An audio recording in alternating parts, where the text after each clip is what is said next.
Finance and Investment Committee, and summer's over, guys, school's starting back, but we are too. So it was a nice break in July, at least for some of us. First thing on our agenda this evening will be to approve our minutes from our June 23rd, 2021 meeting. I'm going to call on Vice Chairman Gooch. Thank you, Mr. Chairman. I have reviewed those minutes and find them to be in order, so my motion is to approve. I have a motion and a second. All in favor signify by saying aye. Aye. Any opposed? Motion carries. Okay, thank you. Next up is the investment report, and I see Mr. Beatty approaching. It's good to see you, Ted. Good to see you, sir. Welcome back from a short break. Yeah. Pretty uneventful month of July. Our LGIP returns doubled for the month. Went from 1 basis point to 2 basis points, but I'm accurate. It doubled. So, but that makes our rate 28 basis points, and I'll probably report this again next month, but we rebid our banking contract. Y'all approved that a couple months ago, and so it'll be a little change. The past one went through August, and we're going to ride it through August, but September 1 that'll change, and if the Fed doesn't do something different, which we don't anticipate, that will drop our effective rate to 15 basis points, which was our best bid on that, but we'll be good. It's somewhere at this level through the month of August.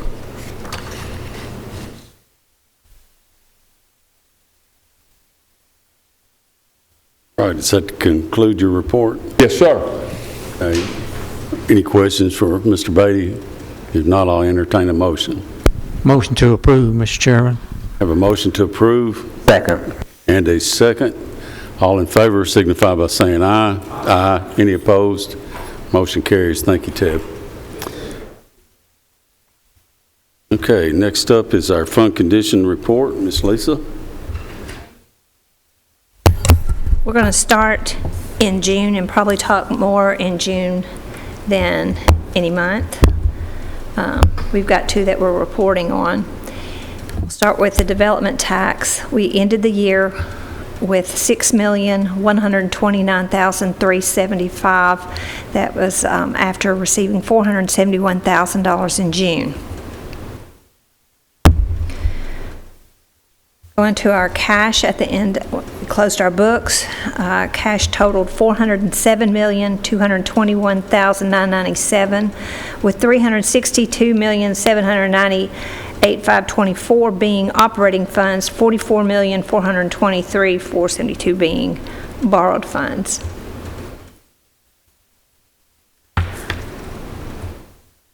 Now, when you look at the general fund, I'm going to just do that one right off the bat, because we talk about it. There's a large amount of cash, but $10.8 million of that relates to the Emergency Rental Assistance Program. Where I'd like for you to go next, because this is we're talking about how did we end the year. I want you to go to page 29 of the year. So when you look at that, if you're there, it's the statement of proposed operations, and begins with our audited balance, our estimated revenues when we closed the books at 100. This is after we've made those adjustments, our best guess on revenue, and the appropriations at $141 million. We end the year with an estimate of $22,366,000. Then go to the next page, and this is what happened at the end of the year. Now, what I'm showing you here is how did that particular revenue in that particular fund, was it over or under what we adjusted our budget? So, for example, all revenue in the general fund, even after adjusting our revenues, we received almost $2 million more than what we adjusted our revenues. You can across the board, solid waste had 315,000 more, ambulance had 392, road and bridge 381. General purpose schools did not make their mark by, considering how large that budget is, by 412,000. Debt service, we missed that by 577,000, most of that taxes. Now underneath is where we get back and we said, okay, we've appropriated money for this various sources, uses, but we didn't spend it all. That's what I keep telling you. I know that those fund balances are going to be better because we never spend everything that we appropriate. So in the general fund, just the various things, personal services, we did not spend $3.2 million. Schools did not spend $7.3. And there just gives you all the detail. So in the general fund, we spent 84%. Schools spent 94.5%. So the net between what revenues they didn't get or get, which is favorable, and what we didn't spend is favorable. The net result, the positive or negative impact to total fund balance for the general fund was $24 million, and to general purpose schools is $23 million. Now, when you look at that number, it's not all available to spend. So my next story takes us into the next set of financials to show what I've shown you the results, shown you the budget, I've shown you how we ended the year. Now to see how did that all play out into what most people hear is, what do we have to spend? What is now available? If I have any questions for me at this point. Okay. If not, then I'll tell you where I want you to go next. I want you to go to the July Fund Condition Report.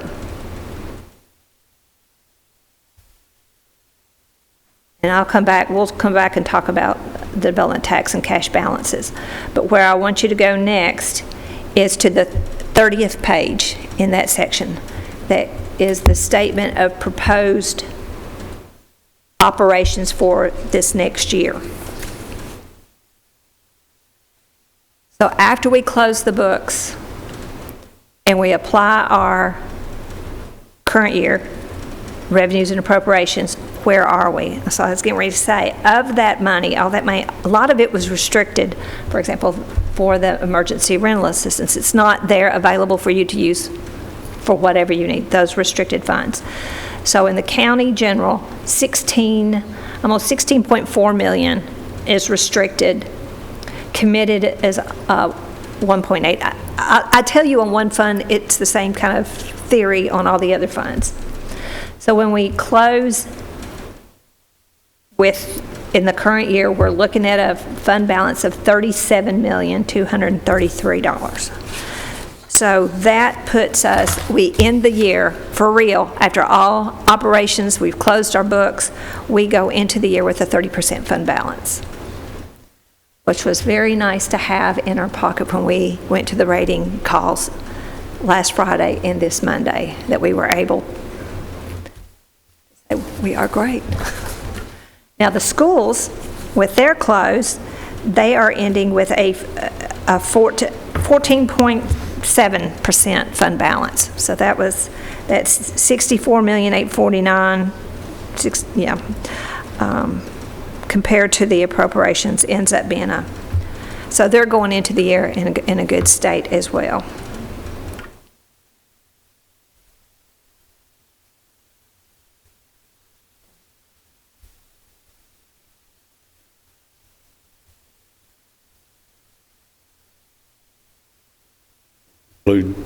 Let me just go back and just for the record, we'll talk about the cash for July as we close. I can get there. Okay, so with July is our first year where we've got development tax and adequate facilities tax. So the combined amount between the two is $381,623. That compares to the prior year of $504,000. I'm guessing this is how we're going to report it, is how is the adequate facility tax and all those collections compared to the prior year. Cash balance at the end of July totaled $391,217,000, with $345,314,000 being operating funds, $45,902,000 being borrowed funds.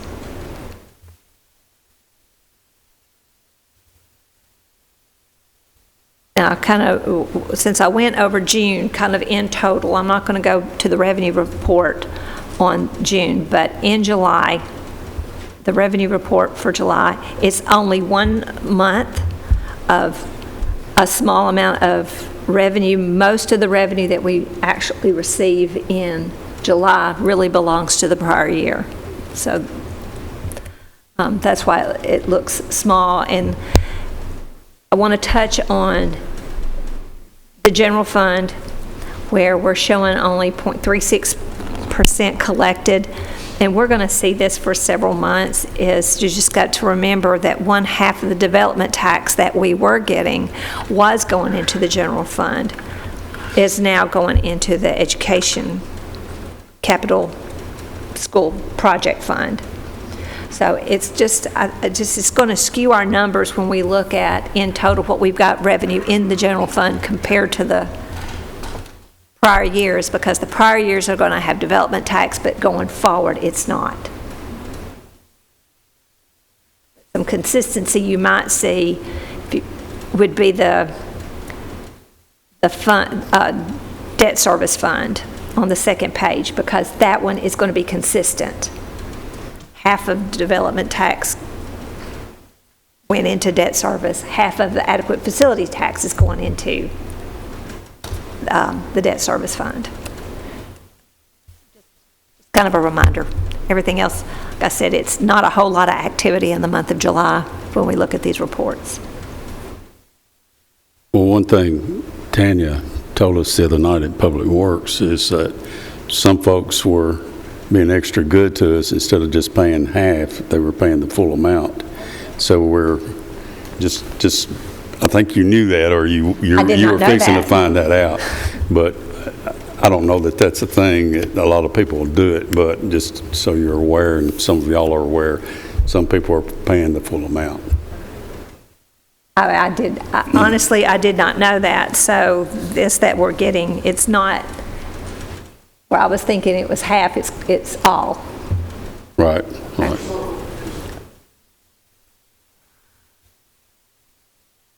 It's all just for some random builders chose to pay all. It's not, it may just be a small fraction. Okay.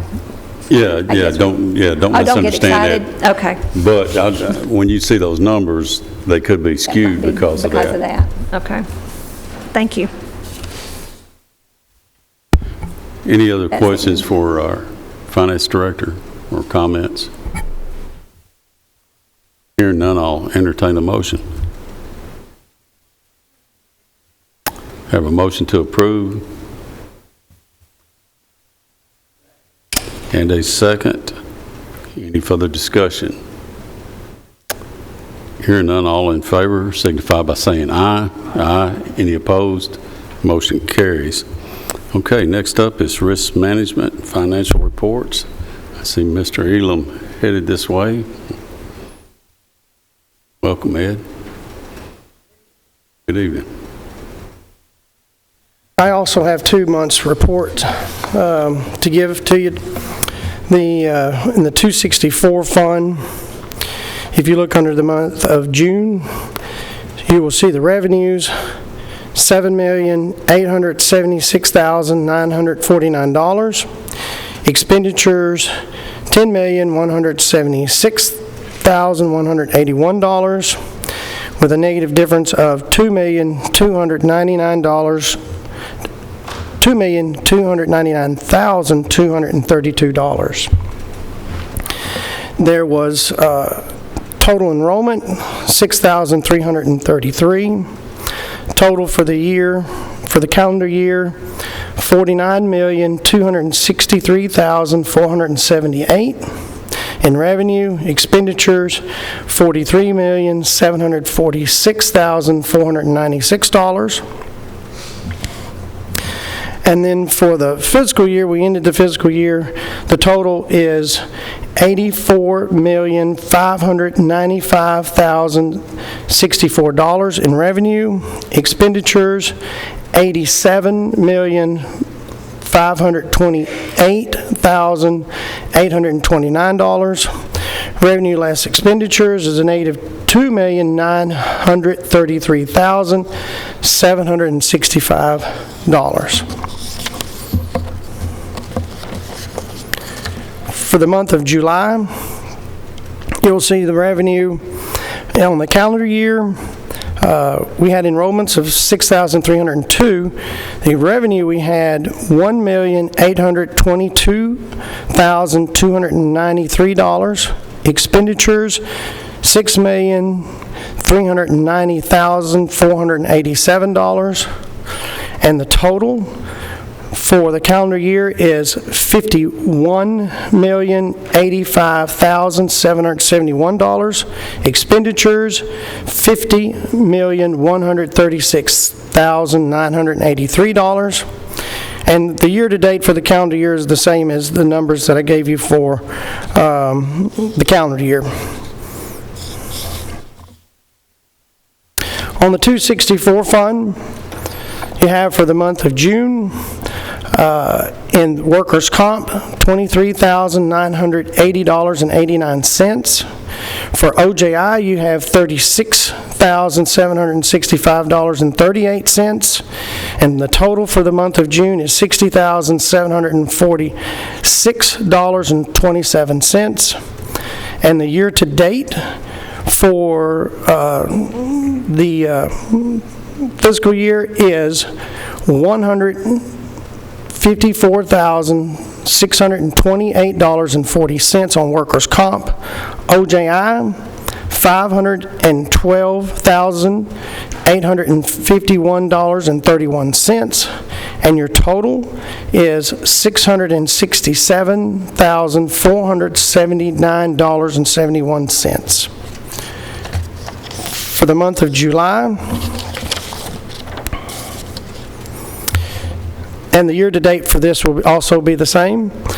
Workers' comp, $2,221.82. OJI, $77,634.38. Legal county expenses.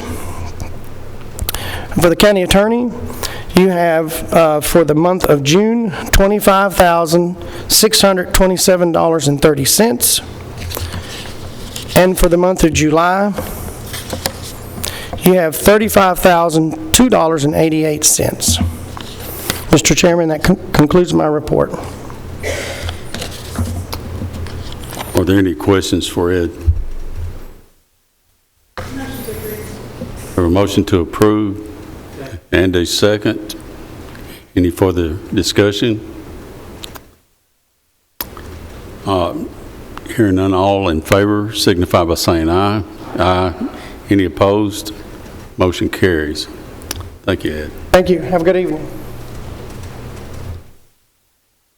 Okay, next is the annual local health services grant. Welcome, LaShannon.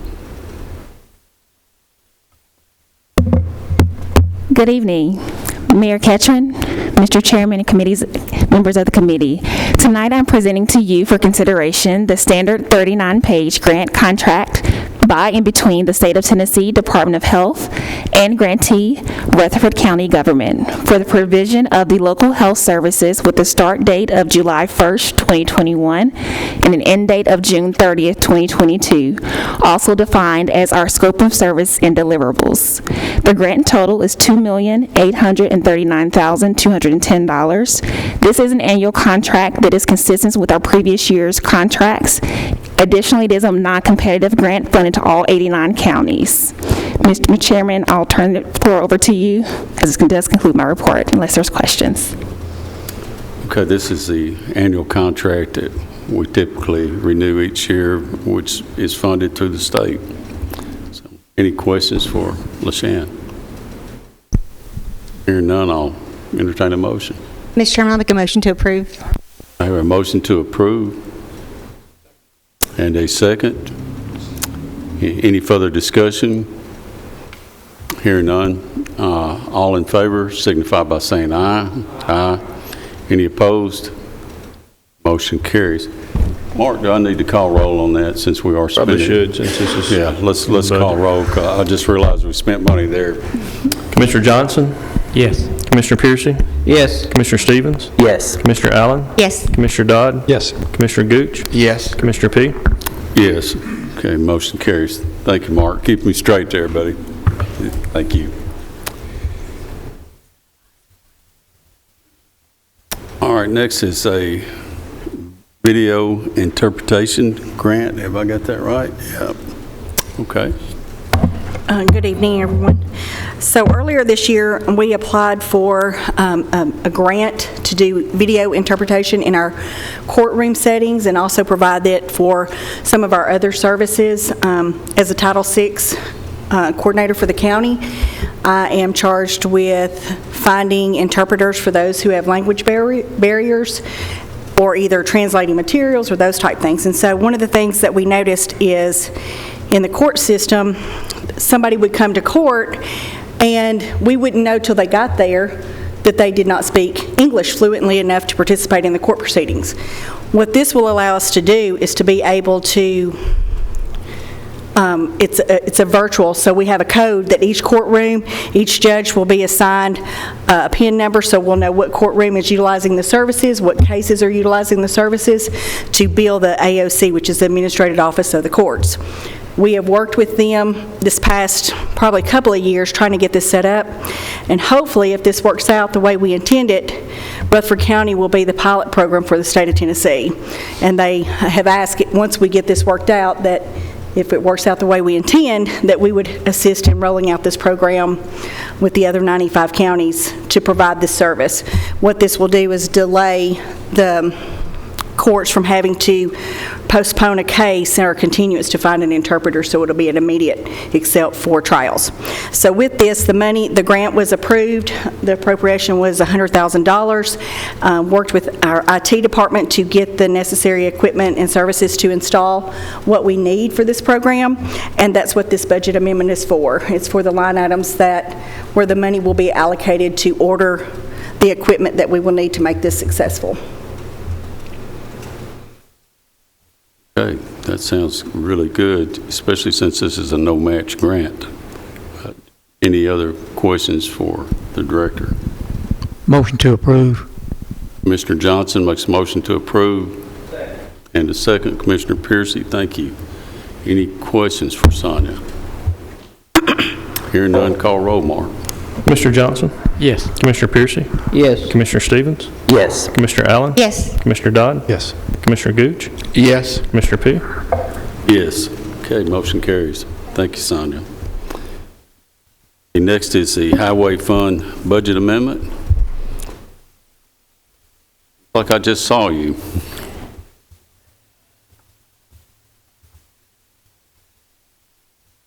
Good afternoon. I'm here presenting two budget amendments for the Rutherford County Highway Department. Both of these were passed unanimously Monday morning at our road board meeting. The first one we'll get into is for moving the remaining money of the original estimated Phase 1 for the Plainview Road area improvements of up to the $5 million.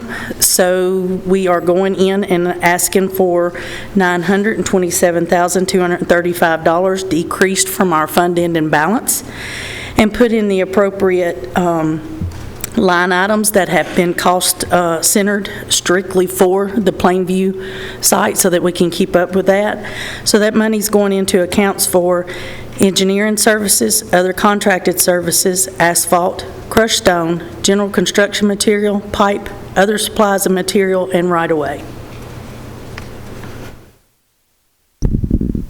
Okay, you've heard the request. Any questions for Mary? Commissioner Johnson? Mr. Chairman, since I made the motion at the Highway Department meeting, I'll make the motion to approve this one. Okay, I do have a Want to motion. take both of them?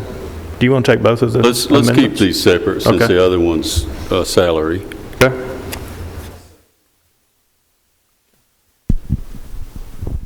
Okay, we have a motion and a second. The only thing I'd like to add to this is I sincerely appreciate what the Highway Department has done for us and our school system and our citizens in getting these roads, providing the money out of their balances to put these roads in. But anyway, a sincere thank you to you and all the staff out there. Right, we appreciate it, and I sure will pass that along. Any other discussion? Hearing none, call roll, please. Commissioner Johnson? Yes. Commissioner Piercy? Yes. Commissioner Stevens? Yes. Commissioner Allen? Yes. Commissioner Dodd? Yes. Commissioner Gooch? Yes. Commissioner P? Yes. Okay, motion carries.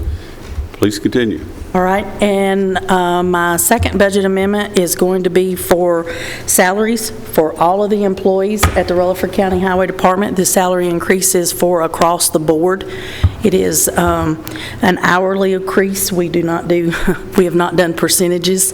The guys get a price on the hour increase. This is also for complete benefits for the salary increases.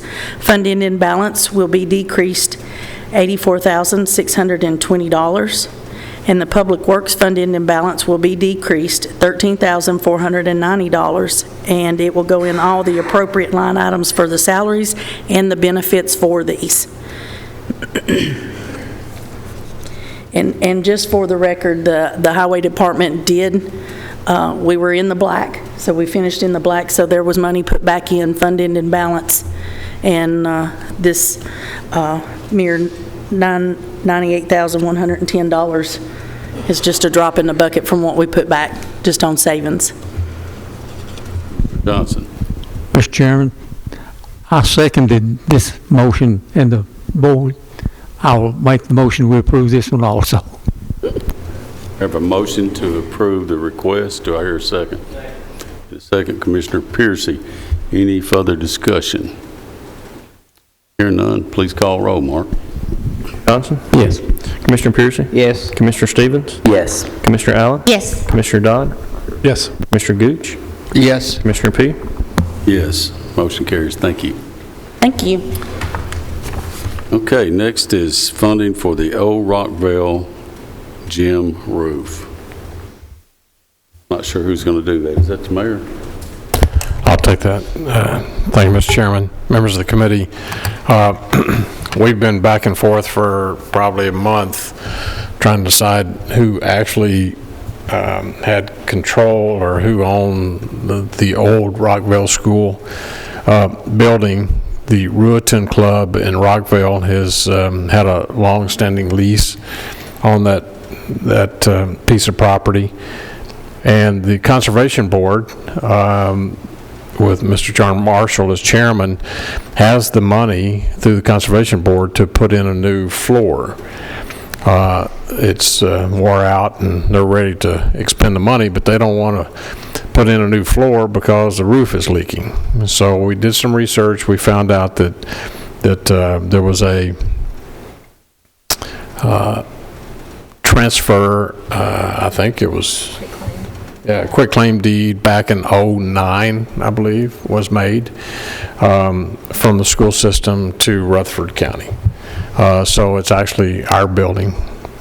We have 3 bids, but they all came in about, I think for the 10-year warranty, and we can get a 15-year warranty, we need to put it out to bid. But because I talked to Mr. Spurlock today, they are looking at the possibility of Rockville using that gymnasium for their wrestling team, I believe. And so if we'll go ahead and put it out to bid, I'll get Ben to put the bid specs together. advertise it, put out the bid, get the bids in, and then he's, for use of that facility after the new floor and new roof's put on, then Mr. Spurlock will take it to the board, and they're willing to pay half of whatever that is. I think the 10-year warranty lease bid that we, or not bid, but the quote that we had was around $40,000, so we would do 20 and they would do 20.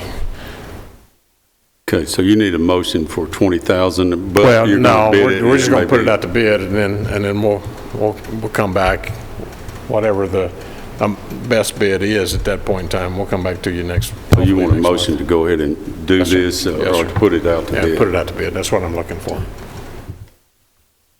Okay, you've heard the discussion. The request is to put this out to bid, and then it'll come back to us with a bid price. And could we add to that we could use the Gov 21 money, that 1.7 million, to pay our portion of that?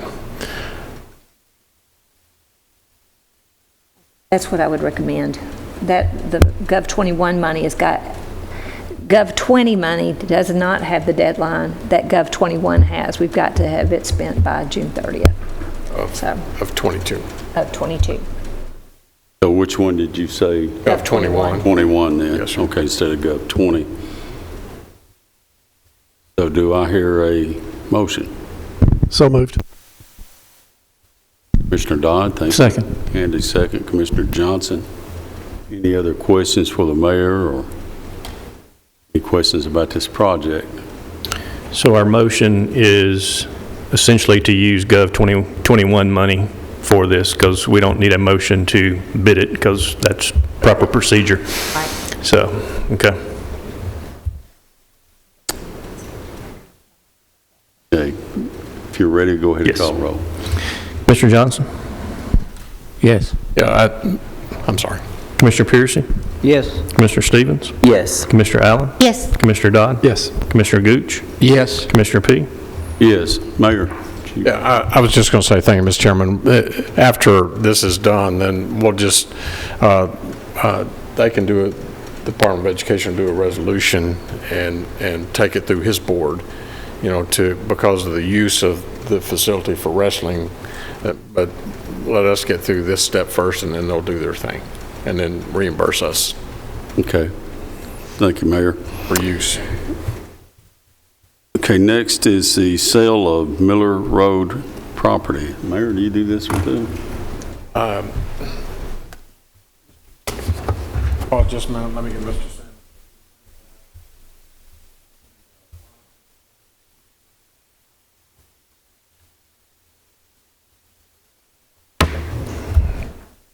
Could we?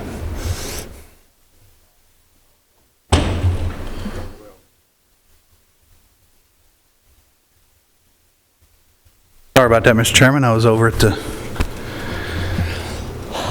PBA meeting. What was the question? On the agenda tonight, Mr. Samlin, is the sale of the Miller Road property. Yes, sir. Okay, so just explain to the committee what we're doing. Miller Road property was one of the properties that we pulled up to Property management. bring in property management to bring it off the list of properties that we're trying to put back on the tax roll. So we notified the surrounding property owners and didn't get a hit back on anybody. We sent it out certified, didn't get anything.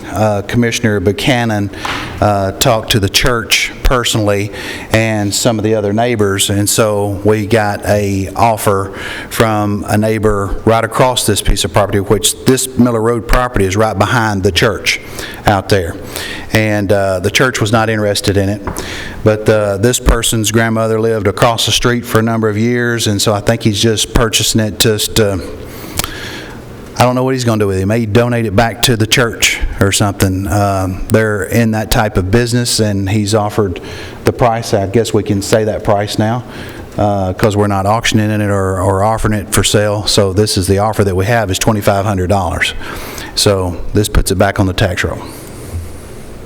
So we need a motion to allow this Probably to transaction. accept The offer. To accept the offer then. It has surface rocks. It's not really the most desirable piece of property that you would want to do something with, but, you know, of course, money and time, you can do anything with any piece of property, but it's going to take a lot of work to get it into some sort of buildable situation, but I think they purchased it for a long time. Like I said, maybe donate it back to the church or something. How large is it? Boy, I wish I'd have brought that with me. A quarter acre? Yes, sir, it's not very big. Yeah, in property management, we've looked at this tract for months and months, and I'll make a motion to accept the offer as written. Got a motion, do I hear a second? Second. And a second. Well, we got 3 guys here from property management. I'm going to say one other thing, Mr. Chairman. He's wanting to close with our county attorney. County attorney would do all the closing and everything. They would have their cost as far as they would pay their cost on closing, and what little bit of cost it would be for our attorney to do the closing, we would have our side. So it'd be very minimal what we would have.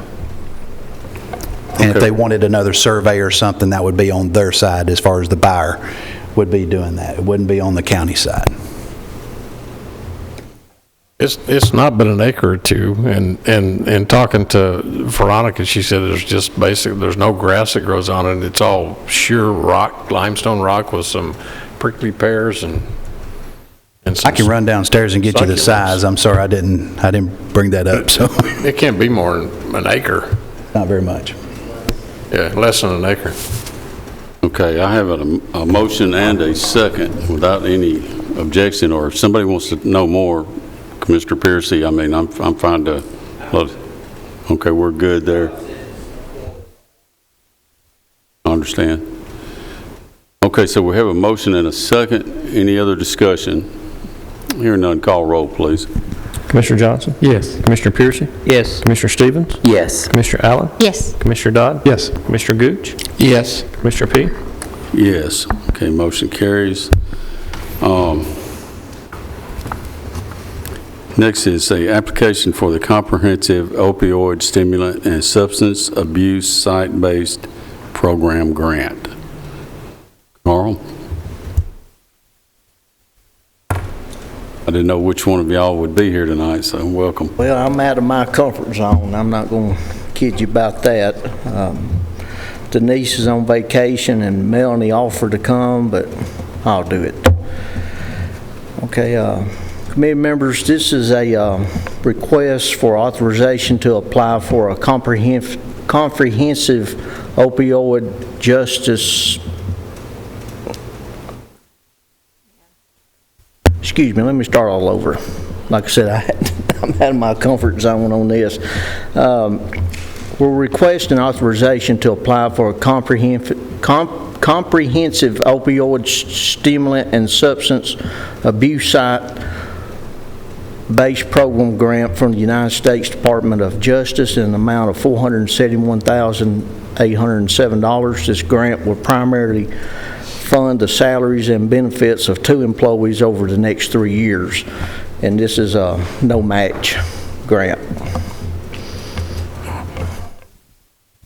You said 2 employees for how many years? 3 years, sir.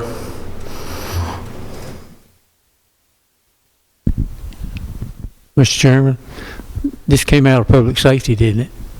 Yes. Unanimously? I thought we... Yes, Denise presented it. Did she present it? Yes. Recently, but I think this is the one that had to be, the grant deadline was July 7th.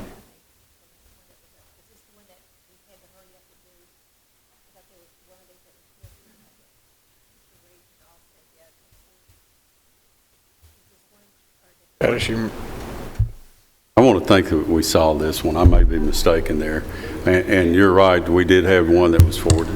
I'm sorry, is this the grant that kind of came up last minute and we had a quick deadline to turn it around to apply? And it was Yeah. presented publicly. It was an emergency application. Yes, this is it. It's Okay. coming back to me now. Public safety was aware of it. We didn't have a problem applying for the grant. It was presented to public safety. There's no match, correct? Correct. Motion to approve. Have a motion, do I hear a second? And a second. Any other questions for Carl on this particular grant? Yes, sir, Phil? please. Are these new employees? Yes, sir, they will be new employees. Set up the program, so we're committing to a potential long-term program that we might have to pick these folks up in 3 years? I believe it will be in line with what we're planning for the future. Yes, sir. In line with what we're planning, we're to be responding to this crisis as part of our. Yes, sir. We're looking to budget that later on.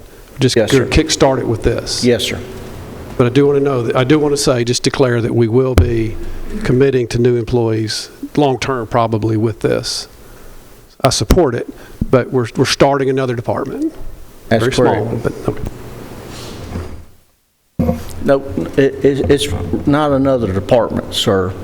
Bad choice of words, but we're staffing up for this mission through your current department. Correct. Yes, sir.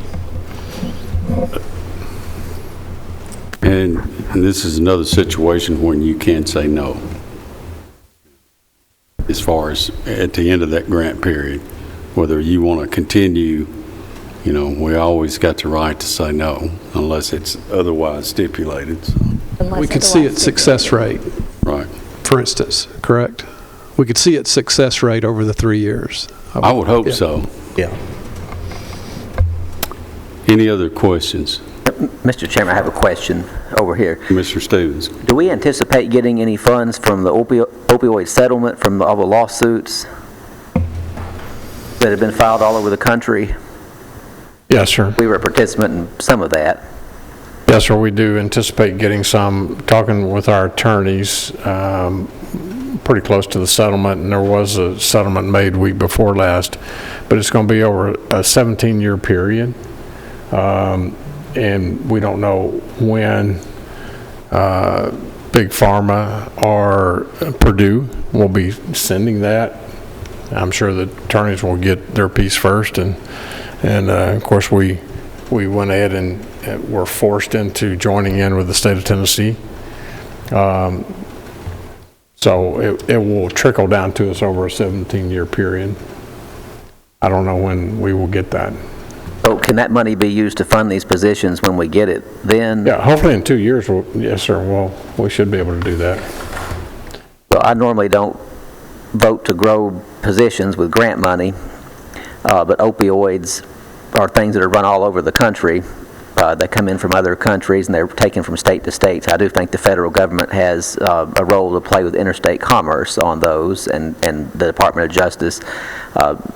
I think this one's distinguishable from a fire department grant or a police officer grant that's a local need that shouldn't be funded by the federal government. But I do think we're going to have a source of revenue coming in the future that would help us fund these moving forward. And it is a crisis, and I do think it's something that we need to address. So I'll definitely support this. Thank you, Commissioner. Mr. Chairman, and also when I spoke with Denise on this, from what I understand, towards the end of this grant, you can reapply, and there's, from what way I understand, once you've been in it, you can apply to renew it? Yes, sir, from what I understand. So that's a possibility. I'm not saying that's what will happen, but there's a possibility that they'll renew it after 3 years and continue the cycle. Okay, any other discussion? Commissioner Gooch. On these two people, what kind of exactly will they be doing? Sir? The employees, the new employee, what will they be doing? Well, right now, my supervisors are actually doing it, which is taken away from the duties of supervising at the ambulance service. But there also will be a little bit more concentration on anything that we're suspecting on overdoses or opioid-related stuff. And we'll be working very closely with the Sheriff's Department and police departments and all of that. And it's a good thing all the way around.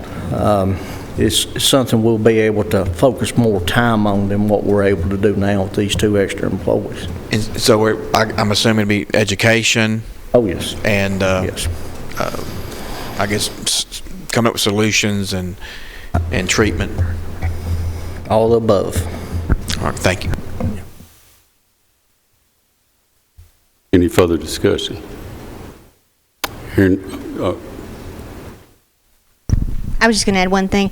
I don't know, I haven't heard yet any of the details of the opioid settlement, how that's going to be structured, but I imagine if it's designed in any way the way the tobacco settlement was, the way that they gave funds through our health department was you had to demonstrate the success of your programs, and then as your program was successful, they would take funds from other programs that weren't and reallocate it back to you. So there were many times that our health department demonstrated success in that area, and we benefited from other communities where they would basically forfeit their dollars and those would come over to us. So I imagine even whatever the preliminary settlement is, there may even be additional dollars that would follow if our program is successful. And I would really encourage you to coordinate any of that with the health department because they demonstrated a lot of success in that area in developing education programs and partnering with MTSU.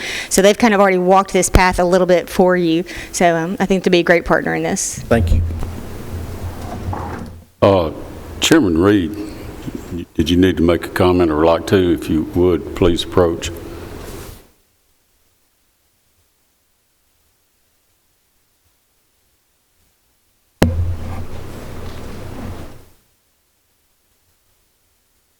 Carl's doing a good job explaining this, but I did want to explain to you how it come up so suddenly to you. It wasn't something that we just wanted to spring out there at you, but the application date sort of come up sort of fast upon Denise, and the call come to me as well as I think Lisa, and they said this date was out there, and as Denise explained it to me, and it's what we're looking at in this right here, it was just too good to pass up this type of money for what we are facing here in Rutherford County right now. Sitting on public safety as I do right now, as well as the rest of the members that are there, we're seeing this within our county as something that we're not very proud of within Rutherford County. And you know Chairman Harris at every one of our steering committee meetings comes out and gives a report of how many are affected within this county, or how many losses we have each month. And I'm not talking about we give out yearly totals, we give out monthly totals now of those we have lost because of this crisis. And you know, this is something that I think is very important, something we've got to get into, something we need to try to get a hold of and do this. And as Denise explained it to me, is that these individuals will come on board. We've got a lot of our staff, our EMTs, our individuals that are going out there, and as Carl has said right here, we're pulling people off of those jobs to do the jobs that we hope these individuals will take as the responsibility. But I think what it will do is as we show that we are interested in this within this county, and it will show to our staff out there in our EMS area that we are wanting to do something about it and that we're going to put somebody in there to work in this, I think it will help their load too. Because I think Carl can tell you each month when we put that up there of how many we have lost to this, it's just not a good figure. And now that we have put in a toxicology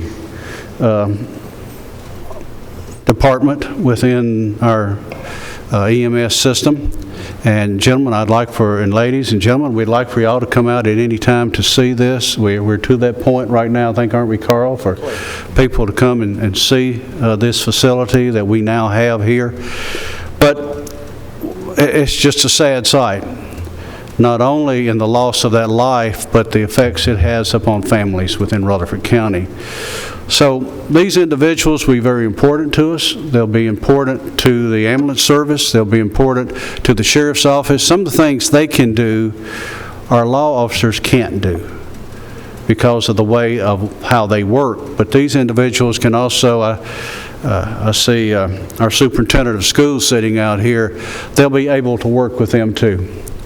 And this is what we're wanting to do, is get to the the younger people out there to explain how this will affect their life and what we can do to stop that. So, sorry to step up here in the middle of this, but it just means that much to me as an individual working in public safety, and appreciate these individuals and what we can do, hopefully, if we get this grant. Thank you, Mr. Chairman. Thank you, Commissioner. Any other questions or comments from the committee? Hearing none, call roll, Mark. Commissioner Johnson? Yes. Commissioner Piercy? Yes. Commissioner Stevens? Yes. Commissioner Allen? Yes. Commissioner Dodd? Yes. Commissioner Gooch? Yes. Commissioner P? Yes. Okay, motion passes. Carl, you got one more here, a reclassification. Yes, sir.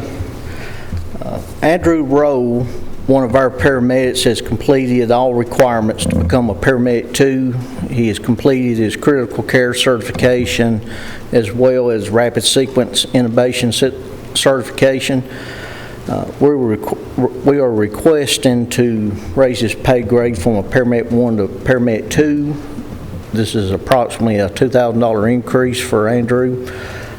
We have the funds in our line item, and so it's within our budget. We budget for this every year. Any questions for Carl, Commissioner? Motion to approve when we can invest in our employees. They're the greatest asset we have, so this is a no-brainer. Thank you, Commissioner. And Do I hear a vouch for this second? individual. He is a good investment. Second. Thank you, Commissioner Stevens. Any more questions for Carl? Just to clarify too, if I'm not mistaken, we budgeted a certain amount for, we were anticipating this out of public safety and in our budget process. So this is not like all of a sudden somebody wants to promote somebody and money that's not been appropriated. So this has been accounted for. That's correct. And also, I just want to thank the committee for approving the move along on the grant. I can assure you, as long as I'm here, we're going to lead this. We're not just going to do what everybody else is going to do. We're leading it. So, All right, Mark, call roll on this promotion, please. Commissioner Johnson? Yes. Commissioner Piercy? yes. Commissioner Stevens? Yes. Commissioner Allen? Yes. Commissioner Dodd? Yes. Commissioner Gooch? Yes. Commissioner P? Yes. Thank you, Carl. All right. Item 12, application for Petco Love Animal Welfare Organization grant for PAWS. And I don't see Michael, so Lisa's going to Yes. take care of that for us. This is a request to apply, permission to apply for a grant for $99,255. There's no required match. The money is to be used to increase life-saving measures in the shelter through various projects. And Lisa, you Coming get, from Petco. I was going to say, we've got 3. If I don't hear Let's do all objection 3. from the committee, let's look at all 3. We looked at these in public safety as a group, and, and of course it passed from public safety to here. But Okay. The second application request is to the Rachel Ray Save Them All grant for $39,455, and that is to increase life shelter outcomes, decrease cats dying in shelters, and to collaborate to increase outcomes in the community. And the last one is also a Rachel Ray No Kill Excellence Grant for PAWS for $46,600, and this, the purpose of the funds is to decrease life-saving gaps, provide innovative shelter operations, and to help harder to place pets. It probably should say to increase life-saving gaps. I'm sorry, I didn't catch all that. I didn't understand it last night either, but that was his wording, so I'm not sure. We'll clarify on that one. Well, we discussed in public safety, these grants are basically trying to keep us from killing animals, basically, and finding a way to find a home for them, something other than euthanization.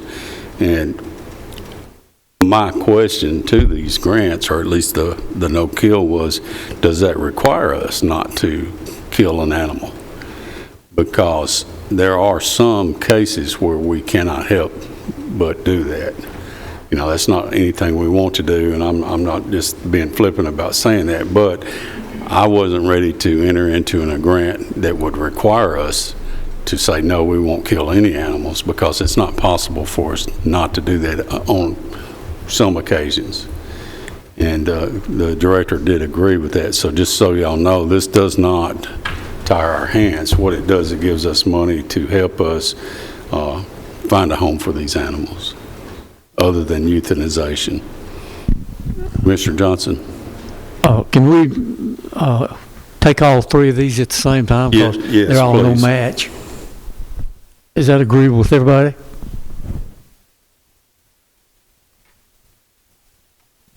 To expedite matters, I would recommend that we take all three of these. Okay, we Motion have to a approve. motion to approve then from Commissioner Johnson for these 3 grants. Do I hear a second? Second. And a second, Commissioner Dodd. Any other discussion? Mr. Chairman, have we had these grants before? I think some of these we have. The Petco Love we have. This is the first time we've applied for a Rachel Ray Foundation grant, I think. Okay, thank you. Any further discussion? Call roll, please. Commissioner Johnson? Yes. Commissioner Piercy? Yes. Commissioner Stevens? Yes. Commissioner Allen? Yes. Commissioner Dodd? Yes. Commissioner Gooch? Yes. Commissioner P? Yes, motion carries. Okay, that brings us to item 15, which is an amendment to the Klein Sweeney Associates contract for the public safety buildings. And I assume the mayor, are you going to cover this one? Yes, sir. Thank you, Mr. Chairman. Mr. Klein was next door, and that's where I went to find him, and I think he left. But what you have before you, Mr. Chairman, members of the committee, is the $63,525. It's an amendment to it's additional services. Before we found out that we could not use the grant anticipation note, which we had plans of doing all of the public health and the health and public safety buildings, we were going to do all 6. And Lisa, in talking with the comptroller's office, they determined on whatever page that was of the rescue grant from the Treasury that you can't repay a loan, even though we would be borrowing from ourselves with the second tranche of money that is 12 months down the road for next June. So that means that we only will have enough money if the State Farm project is accepted to do one location. So they were already doing the geotech, the service of the survey and septic design. You see all the breakdown on all 6 of those locations before we put the brakes on and told them that they couldn't go any further on any of these locations until next year. So this is the amount that wouldn't need to go into the current contract of the $63,525. We discussed this at length at Public Safety, and it's just like we said at budget and in our final day of setting the taxes. If we didn't have the money, hey, the brakes are there. Well, the brakes are there on this. However, there's some money that was already occurred, this $63,525, that we do need to go ahead and pay, and that will be coming out of the grant funds, if I'm not mistaken. I think we talked about Gov 20 on this. Thinking about taking it out of Gov 20. Okay. So that's basically costs that we've already occurred for the work on these different sites. And what we're going to be doing, we'll be continuing, just so y'all know, and there's no question, the original survey that was done on where the needs were, Rockville was the one that was noted as the most need, and that's the one we're going to start with. The others, Commissioner? Thank you, Mr. Chairman. Can any of the services that these funds are paying for be used in the future, or is this just a total waste and we have to start over. No. They'll continue on for next year. We're just paying them for what they've done, and it won't be scrapped and have to start all over. Okay. That is correct. Yeah, that's on the specific sites that have been noted, you know. So, for instance, Kittrell's surveys had been done. I think it's, you know, the geotechnical, all that kind of stuff. None of that'll have to be repeated, and it'll be good. So this is not money we're throwing away as long as we go ahead and continue with these projects. And Rockville had already passed through city planning, city council approval to tap onto the sewer that is connected to our school site out there. Even though they're outside the city, our school property is right at it. At one point, they tried to want us to request annexation so they could turn us down, and I said, we're not going to do that. But they conceded to let us go ahead and tap onto the sewer. Commissioner Dodd. Thank you. Yeah, that we pay for. The funding source, when these buildings, when we had the opportunity to borrow from the BRIC grant the grant that we've now been denied, forgive me if I use the wrong terms, we've been denied that we can use that for brick and mortar or whatever, or paying debt. We were denied. We designed the buildings to meet the criteria for that. Correct. Tornado. So do we need to reconsider our designs, or is that a subject for another conversation? I just want to get this out there. We're building buildings to meet a grant. We're not going to get the grant. Do we need to tone the buildings down? Commissioner Dodd, if you recall the BRIC grant, you know, the more those little icons we talked about, the more you could put on that. Correct.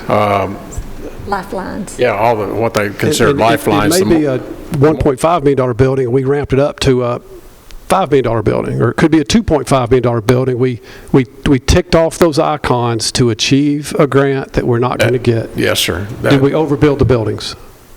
That is correct. That will go back to public safety and with the architect as we move forward. Now, if you don't want to put in and fortify the tornado facility, make it hardened, you could probably save some money there, but more than likely, all of those is what you'll want to see. You'll want ambulance, one bay for 2 ambulances, and then 2 bays for the fire trucks. Well, perhaps I would rather not discuss the nuance of all that. I would rather just discuss the observation that we may need to relook.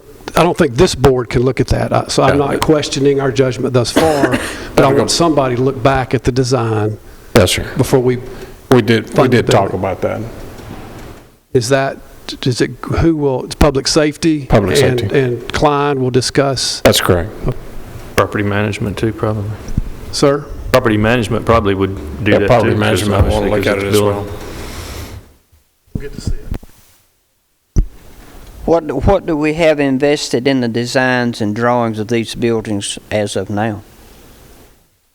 Down. We've got a $539,000 contract. Is that money already we have spent on the designs of these buildings? Wait a minute. We have spent money on design of 2 buildings. We were originally going with Rockville and Kittrell. Right. I'm trying to get to it. Sorry. I pulled the wrong one. I got schools. But $547,000 is what y'all already used out of the Gov 20 money to fund the design and all the extra services for Rockville and we've already moved that. I'm sorry I didn't have how much we've spent to date on that. I think what you're trying to get at is it going to be worth the money from what we've already paid for design, because they're all the same design. It's just the elevation's going to be different versus the cost savings we'd get with the design change.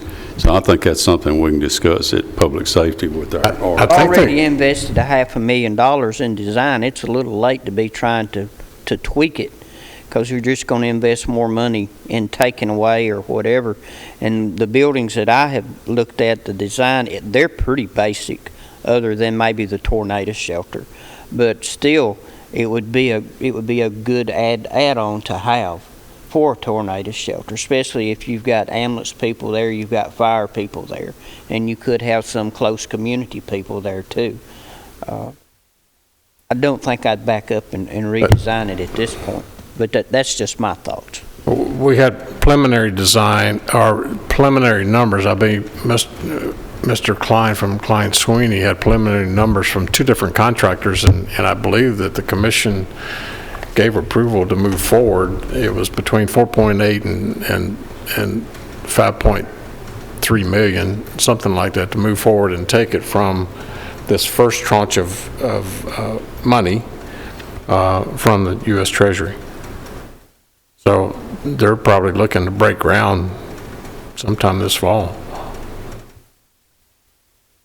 I also have one other question. How long will it be before, or have you made an offer on the State Farm building? And if you have, how long will it be before you'll hear back on that? Do you want to take care of this first? Yeah, let's save that for a second. As soon as we get this vote done, then we'll address your question. That's okay, Commissioner. Okay. Are there any other questions about this particular amount of money, the $63,525 in particular?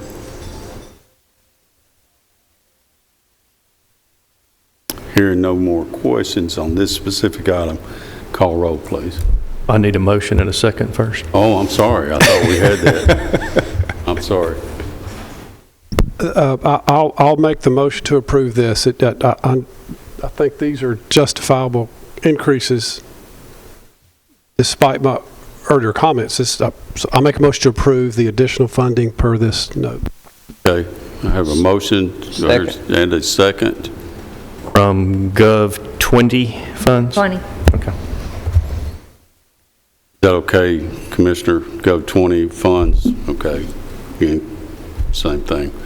Okay, we're in agreement on that. Mr. Chairman, one more comment. I'm going to vote yes on this because we do have to pay the bills, but I think that this whole thing is being jammed through here so fast, and I don't think we're really thinking through all of it. So, but I want to be sure that our contractors are paid, that we've obligated ourselves to pay. But I just, strategy-wise, I'm not sure we've thought through all of this very well. Thank you, Commissioner. Any other comments or discussion? Call roll, Mark. Commissioner Johnson? Yes. Commissioner Piercy? Yes. Commissioner Stevens? Yes. Commissioner Allen? Yes. Commissioner Dodd? Yes. Commissioner Gooch? Yes. Commissioner P? Yes. Okay, motion carries. Talk about State Farm. Mayor, yeah. All right, thank you, Mr. Chairman. To give you an update on the State Farm building, Commission authorized me to put the letter of intent together. I signed the letter of intent, was delivered to Mr. Benedict a few weeks ago after a meeting with both of our attorneys. They worked out the detail on the letter of intent, changed some of the language. I signed it. So the letter of intent was delivered as of this past Friday. The letter of intent from State Farm was also delivered to CBRE, the company up in Chicago that's actually handling the transaction with the JDM properties out of Phoenix. So with their $24,500,000 that State Farm came across with on last Friday, and our intent of $25,500, those two letters of intent are going to the owners of the property in Phoenix, and told us that probably within the next 2 to 3 weeks we should have some notification whether or not they're going to accept our proposal. There are two caveats in our letter of intent. One is that if it does not pass, Phase 1 that will have to be conducted, meaning that Phase 1 environmental study, meaning there's no asbestos in the building, that the foundation's not cracked, which we've been through the building several times. We know it's not there, but we'll still have to do our due diligence and provide that. And the second caveat in the contract is if JDM Properties comes back and says, no, we don't want $25,500,000 and we reject State Farm, then we have the right to cancel and withdraw. So if they want more money than what we have proposed, then we don't have authority and we get to back out of the contract at that point. But I'll add this, also at that point, if that did happen, we would have the funds available to go ahead and put the other 5 public health and safety buildings back in gear. Hopefully that answered the questions there. Thank you, Commissioner. Okay, next up is funding for Rockville Elementary, Rockville Middle, and Smyrna Middle Schools. Director, welcome. All right, good evening. We've got 3 projects here we're requesting funding for. The first one is Rockville Elementary School Annex, and then we will have an addition at Rockville Middle and a renovation at Smyrna Middle. But in the request for the Rockville Elementary Annex bid, originally back in the spring, we were approved $14,600,000 for this, and also the design of $475,000 was approved in March 2021. Since that time, when we put out the bid, there were some changes to the good.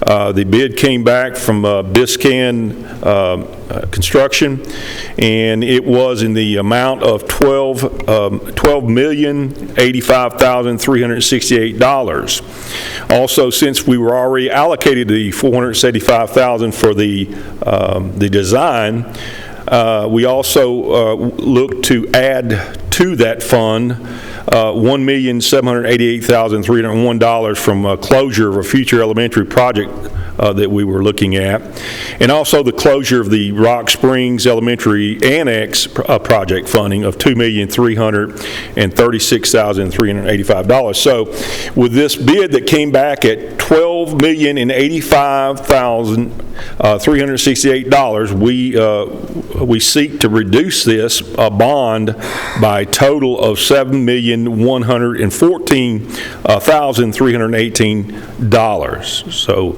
the $12 million that we're requesting would be reduced by that amount there.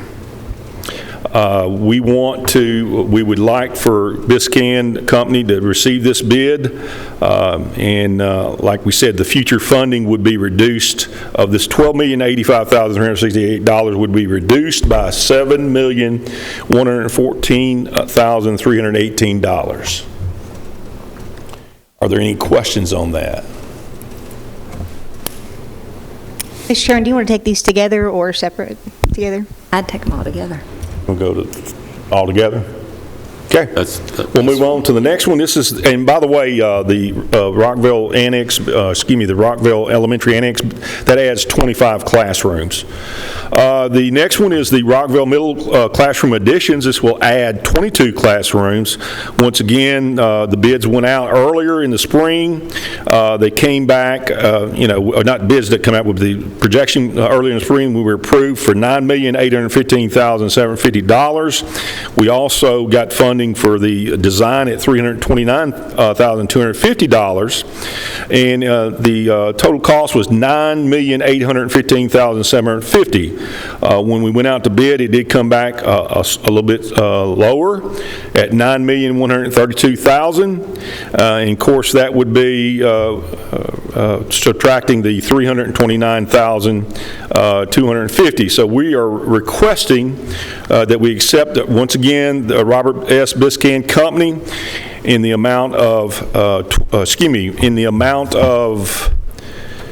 $9,132,000 with the reduction of this future bond by $1,013,000. And the last one is the Smyrna Annex renovation, which will add 14 classrooms. The bids went out this June. It came back slightly less than what we projected back in April. Keep in mind that in April we were allocated the funding for this renovation, along with $275,000 for the approved design. It was at $5,900,000. Once we sent the bid out in June, it came back at a lower cost at $5,535,000, and of course we did get allocated the $275,000 for the design. So basically, when you look at this, we're requesting that amount of the final amount of $5,535,000. However, we would suggest to reduce the bond funding by $640,000. Motion to approve these, recommend motion to approve these projects as presented. Mr. Chairman, we saw these in Health and Ed, and it did pass unanimously. I'll make a motion to approve as presented. Okay, I have a motion to approve the 3 projects that we're looking at. Do I hear a second? Second. And a second. Do I hear discussion, please? Hearing none, I've got a question or two, and I mentioned this on our budget meeting at the end of June, is I want to talk about roofs.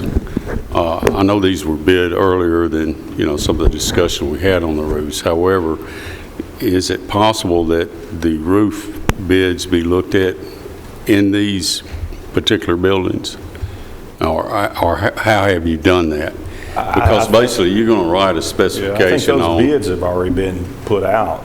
These right here. These are new construction. This is the entire annex addition.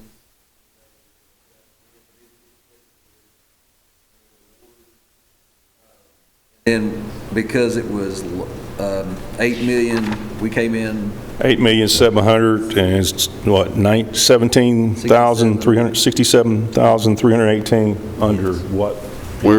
I'm delighted in the numbers that I'm seeing. Don't mistake what I'm saying, but all I'm saying is there may be a potential there to save even some more if we look into these roofs. If these guys have bid a system and in these hard figures that you've got here, and we're good with that, which I am, but if they can say, hey, I can get a similar roof cheaper, then I want to do that. And I want to make sure that, when we write those specifications, that they're not going to exclude people from being able to bid.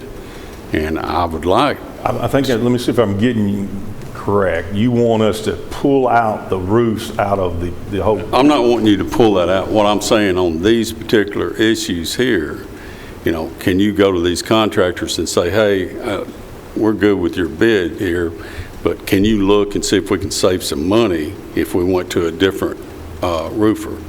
Commissioner Allen. I just had a suggestion. I'm curious if what you're asking is, just like when they come to us with new information with change orders, I think you're asking them, is there a potential for a possible change order to their bid that could reflect a more cost-effective roof system? That's what you're asking, isn't it, Chairman? Is there a particular roof that you're looking? Well, we can discuss that, as far as, your engineer goes, but, the systems that we put on the jail, the systems we put on this roof here, we've been able to do that. Yeah, we would love to have you come in and talk. Yeah, we can do that. Well, I've looked at the cost on what y'all bid out and the potential savings to this other company, and we're talking close to $4 million. And that's why I'm bringing this up.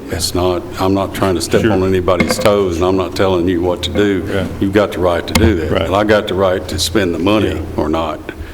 And I think we can have that conversation. I know there were some concerns about the guarantee of the longevity of the roof, and quite frankly, you and I, 15 years from now may not be around, or we may not be in our positions that we're currently in.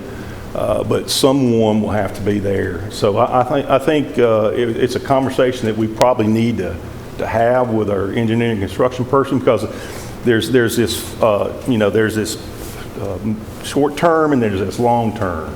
Well, we're going to be looking at apples and apples. Yeah. I mean, I understand what you're saying there, and I'm not saying we should accept anything that's inferior or anything that's got a shorter lifespan.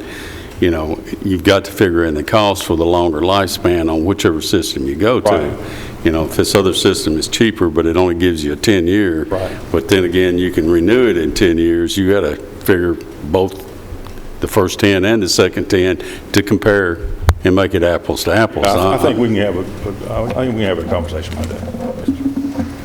Mayor? Thank you, Mr. Chairman. We've been very successful with the new technology on roofs. We put one on here. We had leaks forever in this facility, and we put on the new acrylic roof with several layers of acrylic. There are no seams. Within the last 2 weeks, they finished the new roof on Journeys out on for community living. Out on Haley Road.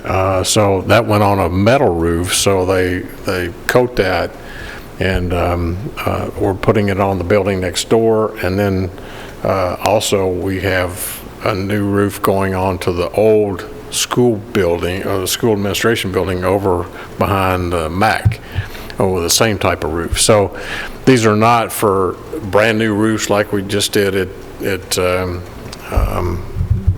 Plainview, but when you come in, it sprays over the type of the modified bitumen or whatever conventional roof systems for half the price. Right. You know, you get rid of all the rocks and the river rocks and things up top, being no seams. But and the one that's we've used two different products, one here and one to Sheriff's, are two different companies that use this new acrylic type roof. So I think what Chairman's talking about, if you can save that money, we'd rather you put that in. Yeah, and I agree. Kids. Now, on the annex, that would be a new roof. Well, this company also does new roofs. It's not limited I thought the to mayor just. said they would do new roofs. Well, that's primarily what they do, but they do new roofs as well. So just be open-minded. I think looking at those new roofs, if you can save, half of, or even more than half of what you're spending, you can put that more into educational curriculum and other things. We'd all be happy then. So. Let us take it out of that fund and use it. Yeah, we would love that. Yes, sir. Yeah, we could set up something. Well, absolutely. All right, thank you. Any other discussion or questions? I'd like to just recognize that I really appreciate Lisa Nolan and Mark Tucker. They worked really well with me and my staff. We not only was there savings with just the bids coming in lower with the competition, but also we were able to and they were very helpful with. We were moving funds from closed out projects, as you can see, especially on the elementary project for the Rock Springs Elementary. Funding that was left over, plus some future elementary project funding, which was coming from Rocky Fork when it closed, and we were able to move that. And what's so important there, and it was, like I said, I appreciate. I just want to say I appreciate the relationship that Lisa Nolan and Mark Tucker and I have to work together on this by reducing the debt issue for that elementary annex. It reduces the amount we have to share. Do the additional funding that goes to Murfreesboro for that middles, and it was 1.4 million. Yeah. 1.4 million that we didn't have to, but that was thank you to her and to Mark for that, for the help. Doug, thank you for bringing that up. I was going to ask Lisa for those specific numbers because we've lowered. What's the total amount that we're going to borrow now versus what it was? Total amount is about 10 million for what that, between the two of what we're not having to borrow on behalf of the city and for what y'all It reduced it over saved. $8 million, and I guess when you're looking at the whatever, we're borrowing $7 million and something for that one project. We were going in Initially, let me see. 31? Was it No, 31? well, for me, because I have another piece of because you built this. in the 15%. Well, no, I mean another piece for some county business. We were going to go into this issue with 40 million, and now we're going into a little less than 30 million. So kudos for you guys. You really did bring it down. Absolutely. Okay, any other discussion on these school issues? Hearing none, please, Mayor. Make one more comment? I'd just like to give kudos to Mr. Spurlock's old high school, and Mr. Marshall's out there today, but we had a ribbon cutting, and Nissan came in and donated a robot to the mechatronics program. These kids, they get certified, and when they graduate this next year, they can walk out making $65,000, $70,000 with anybody. So it was, Chairman was there today too, Absolutely. so it was pretty cool, you know, to have this robot that they use at the manufacturing plant. It's great. I mean, and we thank Nissan. Absolutely. Was impressive, so. Good thing Carl wasn't there. He'd been wanting one on, a miniature one on in front of his bass boat. All right. Any other discussion on the amendments here? Hear none. Mark, please call roll. Commissioner Johnson? Yes. Commissioner Piercy? Yes. Commissioner Stevens? Yes. Commissioner Allen? Yes. Commissioner Dodd? Yes. Commissioner Gooch? Yes. Commissioner Petty? Yes.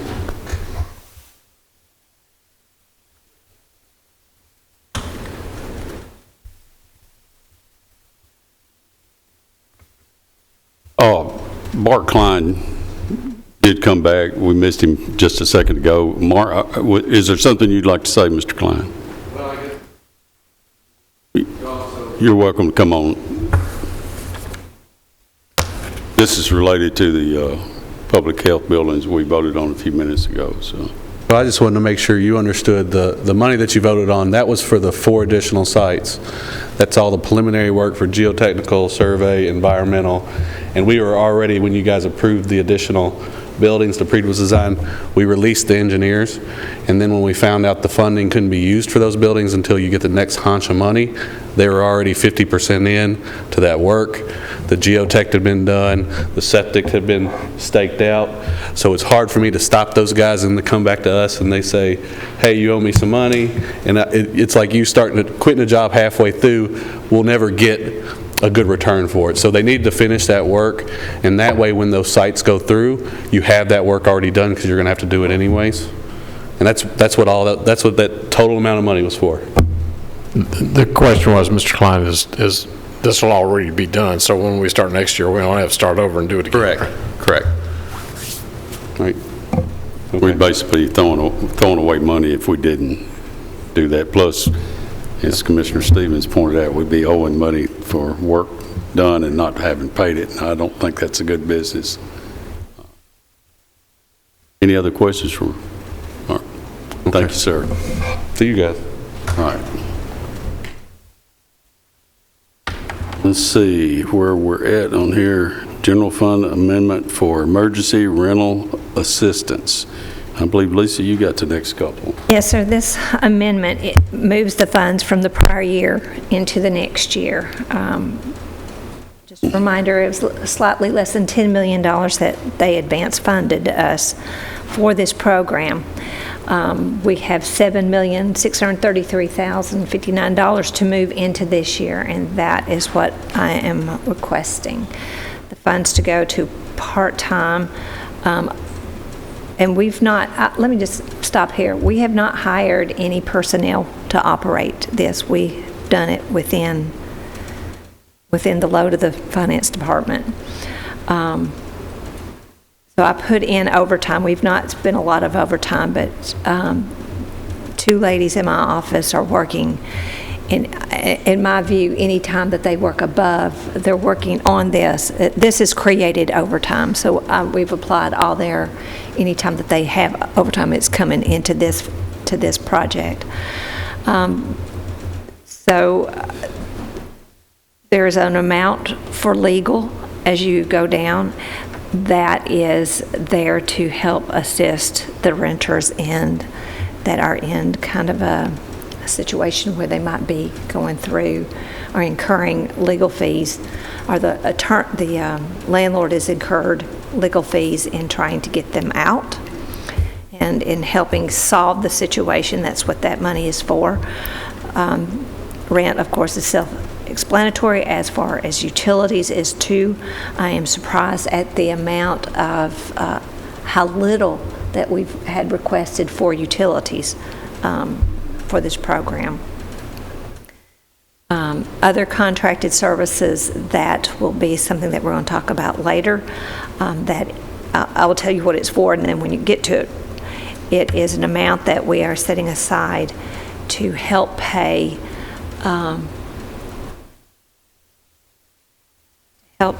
for a contract with Horn. No.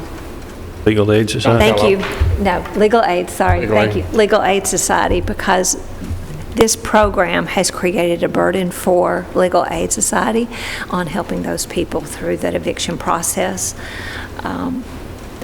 The state, we've talked about the majority of the state is being handled through THDA. THDA is using part of their money to go through legal aid in the rest of the state to help the localities that don't have their own program. So that is what that amount of money is for. The other charges is what's left over. I've allocated 90% of the funds for rental and utilities. 10% is for administrative and, oh gosh, I knew I was going to miss the word, stability. We can use some money of our 10% for stability housing. A lot of things that are under it, so that is what that is for. So I'll tell you what, we've been a great program, I think, for people. I was going to get to this later, but because it's the dollars. As of today, there have been 1,640 applications submitted. There have been 400 people who have had actual assistance received. Of course, they're not getting it. We're paying directly to the landlord and directly to the utility company. So the amount disbursed was, to this point, $3.4 million. Of those, to be qualified for this, the income has to be less than 80% of the area median income. Now, with the amount of folks that we've helped, 172 of those are under 30% of the area median income. 130 were between 30 and 50% of the area median income, and 98 were between 50 and 80. Okay, so you're asking... This amendment to move forward, to move our funds left over from last year into the next year. Into this year, which is $7,633,059. Right. We have to spend, it's pretty much dead center. We've got to spend 65% of this allocation by the end of September, or Treasury can take what we have not spent. Well, and because they've relaxed the rules on us, it's probably going to go much faster. Yes. Yes. So we'll be able to hit that mark. I think we'll be able to hit, honestly, I think we will be able to hit that mark. And what the mayor is alluding to, we started this in March. And just like the CARES Act money had all kinds of restrictions in the beginning, this one did too. And for us to try to be compliant with what Treasury had in their rules, it was a hard start, because people were having to provide documentation, other third-party documentation to show their need. Since then, Treasury has relaxed a lot of the requirements, and it can be done by self-attestation, and it's sped us up quite a bit. So I do really feel like we're going to, I think we're going to hit our 65%. Now,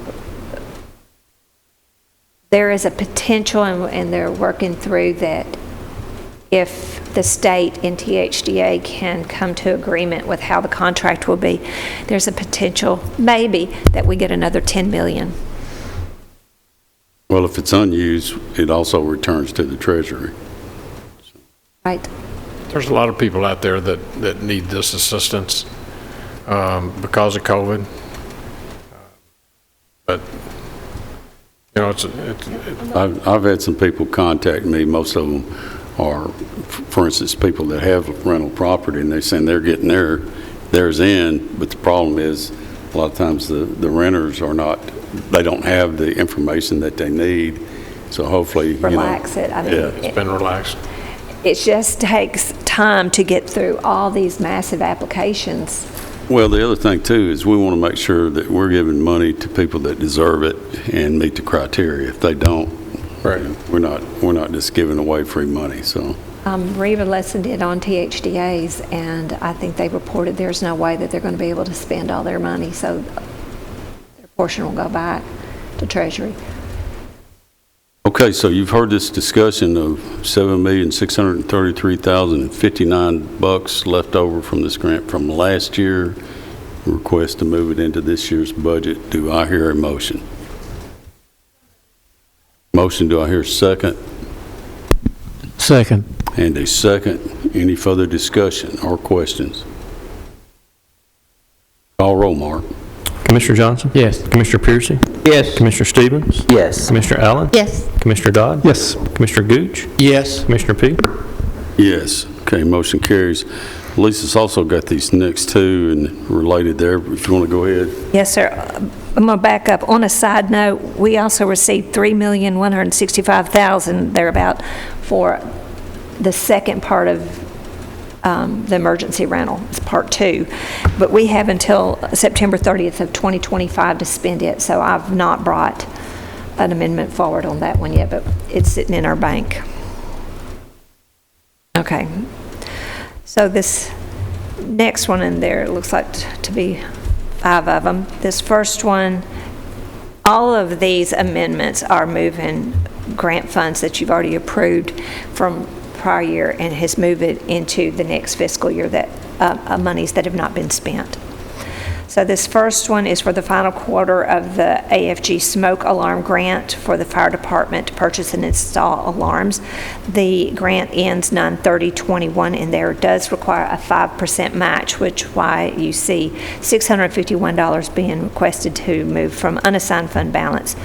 $13,158 estimated to come from the grant itself to fund $13,809 for the program. Do you want to take all these at once? Because all of these are pretty much. Unless I hear of objection, please continue. All of these are just moving money into the next year. This next one is, we call it MELAB. It is the Coverdale Forensic Science Improvement Grant for the Medical Examiner Lab. This carries money over from the first year and budgets funds into the second year. This does not require a match, and the amount of that is $48,000. Number 3 is the Community Development Grant, the home grant from THDA. This grant extends through 6/30/2022. And that amount moving forward is $315,942. The next one is the Veterans Treatment Court Phase 2. It is also the final quarter for that grant, VTC 2, $4,089. And this last one is the JAG 21 grant of $30,951, and it is the the 2021 JAG grant that is divided between us and the city is the lead on that grant. Okay, you've heard the request. I'll entertain a motion unless there's more questions. Motion to approve. Do I hear a second? And a second. Any further discussion? Hear none, call roll. Commissioner Johnson? Yes. Commissioner Pearson? Yes. Commissioner Stevens? Yes. Commissioner Allen? Yes. Commissioner Dodd? Yes. Commissioner Gooch? Yes. Commissioner P? Yes. One quick thing I'll mention, the first grant we looked at there for fire and these smoke detectors, kind of, just so you know, Tennessee has got the highest fire death rate in the nation, if not the highest, very close to the highest. And a lot of people don't realize that, but this is a very good program. I mean, these smoke detectors can literally save your life. Anyway, enough preaching there. Lisa, if you want to continue. Okay. Well, I'm done. That was all of mine. All right, then we're ready for item 20. Is that correct? You're 19. 19, I'm sorry. Good. Funding for cameras for illegal dumping. And we brought this up the other night in Public Works. We discussed it in Public Safety. And since I was on Public Safety, I kind of got asked to look at some numbers. And I've looked at them. Right now, trail cameras are on sale. And you can find them just about anywhere, and they're fairly cheap. The difference is you can buy a plain Jane model for about $30. And, you know, we could put one on every tree down the interstate, or basically places where people are illegally dumping. That's what we're wanting to use these cameras for. However, there's a lot of work in some of these cameras, the plain Jane type. You can buy a camera that has Wi-Fi in it.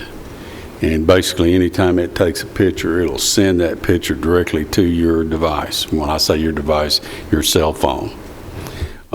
They're also stealth. Basically, you don't see a bright flash if somebody's dumping at night and there's a flash and they say, oh, I just got my picture made, so I'm going to go over and take that down. Well, these stealth cameras have an infrared light, and they actually will take those pictures in the dark, and you can smile and they're going to see you and recognize you, and depending on how much you want to pay on these. But there are some very good devices out there for around $85, $89. I know Chairman Reed has got some that he's brought into us, and I was impressed with the ones he's got. They're stealth, they have Wi-Fi, and add to that, they have GPS. So if somebody swipes your camera, you can trail them right to their home. They put it in their back pocket, you know where they're walking. And we want this as a deterrent because we're spending a lot of money, a lot of time cleaning up our county. My personal opinion on this, coming out of public safety, is we're not talking about a lot of money. I think for $1,500, we can buy 5 cameras, and you have to buy the a Wi-Fi lease. Basically, it's like $15 a month. You know, if you did that, you're talking maybe $1,500 for 5 for leasing for a year, and then for the Wi-Fi, and then another $89 for another 5. So, you know, $2,500, and we have that kind of money in most of our budgets. And the discussion we had was, whose budget does it come out of? And this could be Tanya's budget over at Codes, because they would be the ones that will actually take the pictures that are taken and take them to court and prosecute people with them. So there's one possibility. It could be Superintendent Cope's responsibility, since he's the one picking up the litter, and probably be helping decide where those cameras go, because they're going to know where the dumping is, because they're getting the calls to come pick them up. So that's basically where we're at. We can spend some money. I think there's money already in the budgets. We just got to figure out whose budget it's going to come out of and how much is needed. And, you know, my personal belief is, if the money's not in the budget, I think we can afford $2,500 to put, say, 5 cameras out there for a year. These particular cameras, too, have got like lithium batteries that will last. I've got one on my place that I've had just regular batteries in it, and it's been 6-8 months, and I haven't had to look at a battery yet. So these things last a pretty good while. Commissioner? My first thought was just what you were saying, which was, we've got the litter grant. We're always allocating funds from the litter grant, so that feels like the first place it should probably come from, just from ease of funding.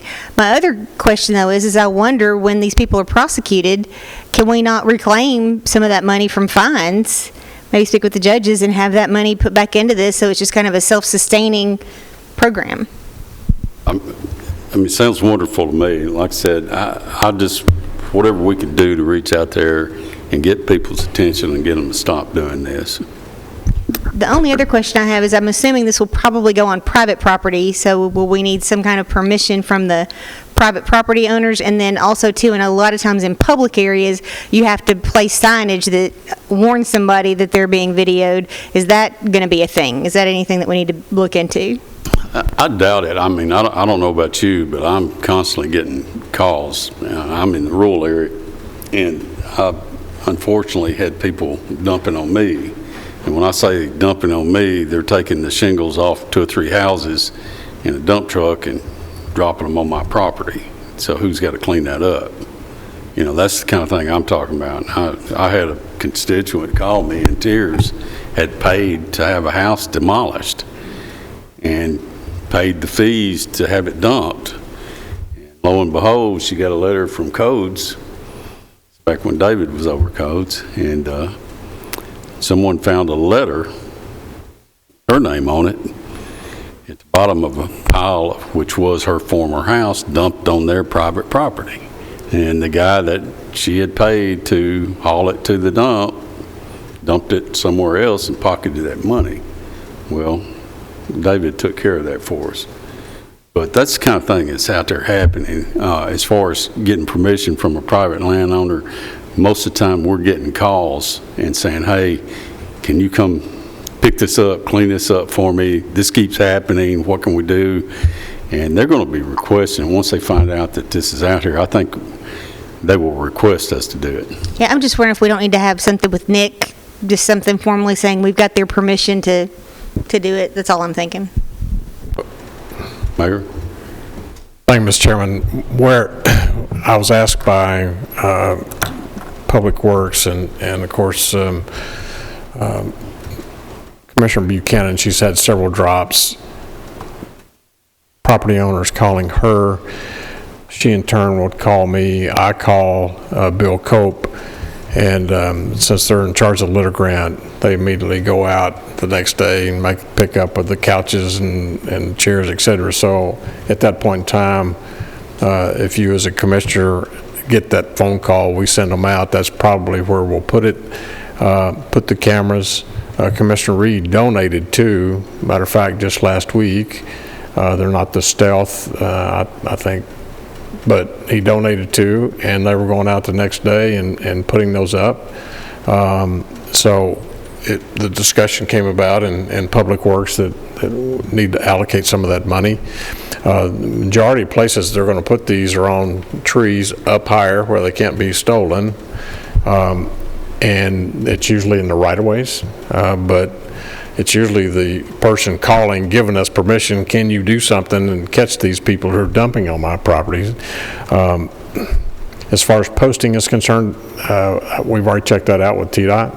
It doesn't have to be, because I called to get free cameras in the litter grant funding that TDOT gives to each one of the counties across the state, and they were at the end of the year and they didn't have any more money. Now, I haven't called back since their new budget has gone into effect to see if they have any. But it's a serious problem, and as our population continues to grow and our hours are short and not taking things at our convenience centers, people are loading it up, getting down there, it's closed, or saying we're full, we can't take it, so they just go out looking for the nearest location they can find out in the rural area, nobody's watching, and that's where they're dumping it. So we're trying to get a handle on it. What is the fine for illegal dumping? Well, that's we in public works, we passed a motion that said we could go from $500 on first offense, $1,000 on second offense, and then come to find out that there is conflicting issues, 3 different areas of the code. One section of the code says you can only charge $25. Now, city councils have the authority through their structure of government. They can increase it inside the city, but because we're a subdivision of the state, we can't do that. So we're stuck at $25. And talking with Judge Eyeshot through our environmental court, there creates a problem, is because if codes gives a ticket or a fine for $25 and someone objects, then they have, it says in the code that they have the right to a jury trial. Well, unfortunately, in General Sessions judges don't have the ability of the other section of the code to appoint a jury. So I've reached out to the chairman of Environment in the Senate. He's going to carry the bill in the Senate when they go back into session in January.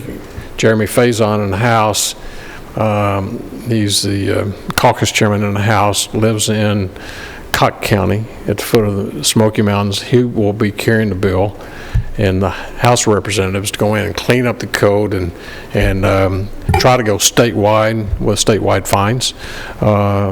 Starting, if you go down the interstate in Georgia, every sign going down the interstate's $1,000 for throwing anything out between here and Florida. So I think they're going to try to get tough on it as more people continue to move into our state. And it's time we start cleaning it up.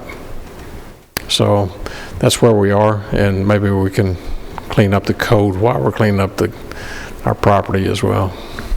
So as of right now, if someone it's $25. dumps a bunch, like one trash bag, it's $25, or a whole house full of shingles, it's $25. Yes, unless you're in the city. I'm sorry. Excuse me. Yes, Commissioner, go ahead. That's not the law we read. I thought there was escalating volumes were escalating fines. Did we misread that? No, sir. You're correct. The fines would increase to $2,500 for, I don't remember if it was a cubic yard based or on over 10. tonnage. You are correct. But it wasn't tonnage, it was pounds. I mean, there is some escalation in fines, so, excuse me for butting in, but a house is more than $25. Well, and there is in that same code, if you recall, Commissioner, that if someone takes a picture and you turn them in and they're found guilty of that, they can share in a percentage of that fine as well. Keep your camera handy. So, do we need to decide who is the money's going to come out of? Or? I think I'd just leave that decision to the mayor. I mean, you're not talking about a lot of money. Mayor? Okay. I hear any objections from the committee? If not, we'll let the mayor take care of this. Okay. Next order of business, contract with the Legal Aid Society. So this is what I alluded to earlier. This is about half the amount of what we initially started with legal aid. Anyway, this is, as you can see, we got this afternoon.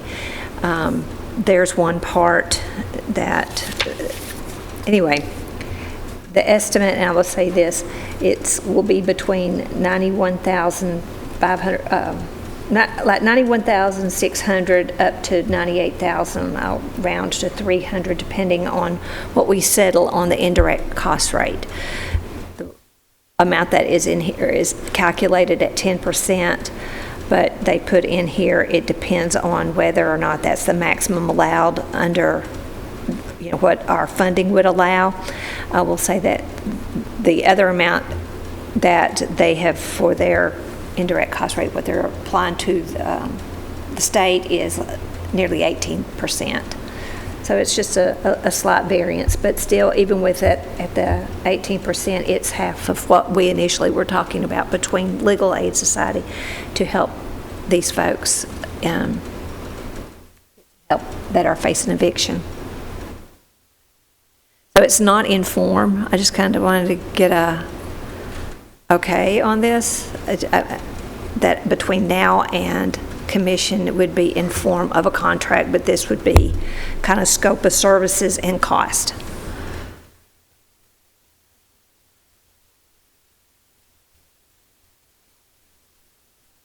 Lisa, exactly what So my request is to continue, that you're agreeable for us to move forward with obtaining a contract with Legal Aid Society, providing services for the, related to the Emergency Rental Assistance Program. Okay, and at what cost to the county? How about not to exceed $100,000? Not to exceed $100,000. Not to exceed $100,000.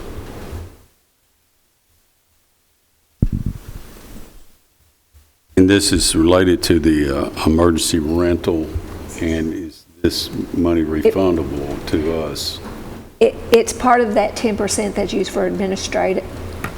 It's part of the 10% that we have for administrative costs. It will be a part of that program. It's not county money. It's going to be this. The 100,000 will be? It's not county money. It is a charge to this grant. Okay.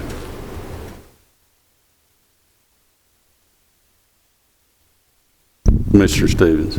Thank you, Mr. Chairman. I have a question about the scope of services. So if tenant X comes to court and is being evicted for some kind of criminal offense on the property or overstaying the lease or something like that, or these Legal Aid Society people under this grant going to work with that person also? Or is it only limited to people that are applying for the rent? This is for this program. It's for eviction. So how will we know that the person working under this grant is only helping the tenants under the grant? Well, the last thing we want to do is fund legal representation for people that need to lawfully be evicted. And I just want to be sure there's a way that the person understands they're not supposed to help those people. Right. I mean, I do, after working with them, just they'll have to give us some kind of stats of, who they helped and what they helped. But I'm not going to be following them in court to determine. Oh, sure, and I'm sure that we'll hear about it from some attorneys if that's what happens. I just want to be sure they understand from the beginning that that's not who they're supposed to help with this. But I will say they have already helped quite a few folks through this without any kind of financial arrangement from the county through this program. Mayor. Help me, Lisa, since we started this program, we're paying Horn down in Mississippi 4%. Where's the difference between what Horn's doing and what these folks will be doing? Horn provides the service and the software platform for people to apply, and then ensuring that all the documents are there. And then that mechanism of their folks going through those applications, making sure that they comply and that everything is there and everything is there, and then they give it to us, and then we fund it, and then they make payments to the landlords. That's their role. It has nothing to do with evictions. Okay. So, and we brought John Callow on to help assist with us here locally. John Callow is our person outside that is reviewing our operating procedures, making sure that we're in compliance, with what we're doing, and that all our, as far as our documentation and what we do and how we do, complies with these grant funds. So he's kind of our third party. We're sending everything. We're sending contracts to him. We're sending anytime that we make. Honestly, this county has never had this kind of program, and a lot of places in this United States has never had this program. And so we are building as we go. Well, that's why I elected to do this, because I didn't want THDA. They wanted to take the money. And I thought that this commission, this county should get the benefit of that money allocated to us. We were only 4 cities that got the money, right? That took it. That took it. That took it. Right. You got And- Knoxville, Shelby, Shelby County, Memphis, Davidson County, and Knox. But THDA called and wanted to take the money, but I was able to negotiate a 4%. Right. And Because THDA was going to charge us 10%. yes, and Horn continues to bill us, but we have already met our max. I mean, because they're billing us for time, but Okay. because the contract that we had with Horn was capped at 4%, we've That's what already they hit took, it. you know? We're already at it. So, you know, again, even with them, it's like they did their best guess. Sure. And they're spending about $300 per application submitted is what their cost is. So, That's good so for with us. all this, we're talking about, you know, 90% of the proceeds have got to be used for the program, 10% is administrative, and that's kind of what we've, you know, 4% was for Horn. We've got I was just unfamiliar that we were going to get into the eviction process we've been in the eviction process since day one. since well, as it's moved on, and I will give kudos to Judge Gilley and being a partner in all of this to try to get people who are in front of him to say, have you applied? I mean, in the early part of it, have you applied? And so he's been helping us get people. When we have that, we escalate that case. And Legal Aid Society has been in the court's behalf, so it's kind of, we've not formalized it. And that's what we're doing here, is trying to give them funds to take, because they're overloaded right now. So this amount of money will come out of our 10%? Out of our 10% Okay. to pay them. Yes. And there's I mentioned to it. Okay with that. Yeah, okay. There's ability funds, but we have to, for example, somebody who is trying to get out and there's agreements, but they need help to move into the next place. We've got some monies still within the 10%, and that's kind of why we're trying to use, it's not all for administration, we're trying to keep as much into the program as we can. Okay, you've heard our discussion. Do any of you have any other questions? So you need a motion to approve this outline as the template for the contract that you're going to be presenting? Yes, that I hope to present. We're trying to get all this in place for sure by September 1. I'll make a motion to approve that as presented. Thank you, Chairman. Do I hear a second? And a second. Is there any further discussion or questions? Call roll, Mark. Commissioner Johnson? Yes. Yes. Commissioner Stevens? Yes. Commissioner Allen? Yes. Commissioner Dodd? Yes. Commissioner Gooch? Yes. Commissioner P? Yes. Motion carries. As far as I know, we have no further business. Without objection, we are adjourned.